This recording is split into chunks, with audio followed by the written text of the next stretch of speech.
an American, he needs to understand what that means. His childhood was like any other, but it was his search for self that defined him. My father, I only met him once in Vermont when I was 10. I probably was shaped more by his absence than his presence. And what he learned was that by discovering his own story, he would come to know what is remarkable about his country. My grandparents, they grew up in Kansas, right in the South. They were brought up during the Great Depression. They weren't complainers. They took life as it came. They knew they had to work hard, even when difficult things happened. His grandfather fought in the Battle's Army. His grandmother worked on a bomber assembly line. But it was his mother who received in him a promise and understood what she needed to do. She'd wake me up at 4:30 in the morning. We'd sit there and go through my lessons. And I used to complain, growing. You can imagine, 6, 7, 8-year-old kid, and wake up at 4:30. If I grumbled, she'd say, "Well, this is no picnic for me either, Buster." The only time I ever saw her really angry was when she saw cruelty. When she saw somebody being bullied or somebody being treated differently because of who they were. And if she saw me doing that, she would be furious. And she would say to me, "Imagine standing in that person's shoes. How would that make you feel?" That simple idea, I'm not sure I always understood it when I was a kid, but it stayed with me. You know what? I am watching Obama speak right now. Can I? In Chicago, we find a call.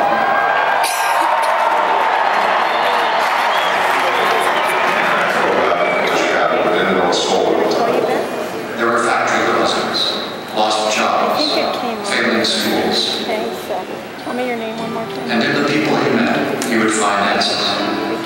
Everyone was raving about this guy. She came off as very so I'm not sure she had much of a sense of humor. How do people get I on? thought Barack Obama, who names their kid Barack Obama. That's not gonna work. And sort of a month into it, he was like, "We should go out on a date." And I thought, no. But he took me to this training that was going on in a church basement on the far south side of the city. Most of the folks in that basement were there because they had faced some point of hopelessness. We walk in and he takes off his suit jacket and launches into what I think is the most eloquent discussion of the world as it is and the world as it should be. And that was it. Really, after that day, that was it. I was in love with him.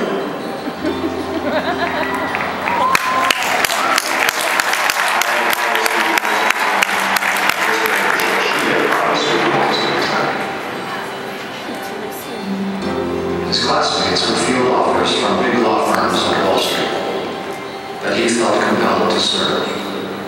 I thought he was crazy. You know, I thought, what'd you do all this for?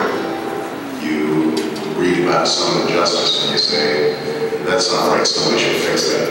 You realize that nobody else is going to fix it.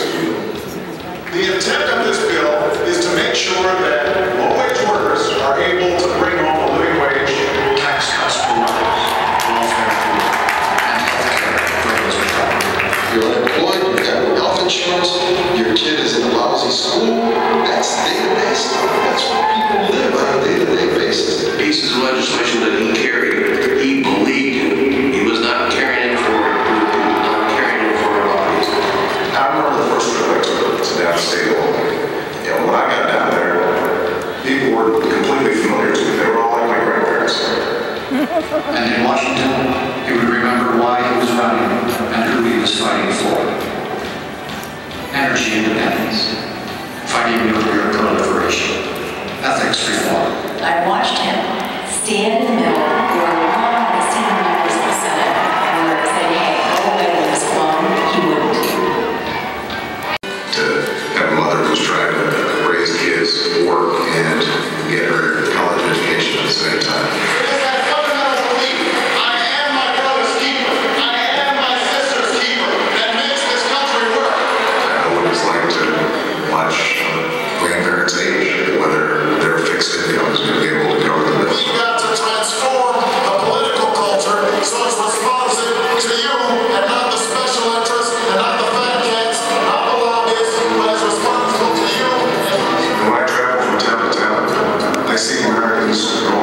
same things that my family went through.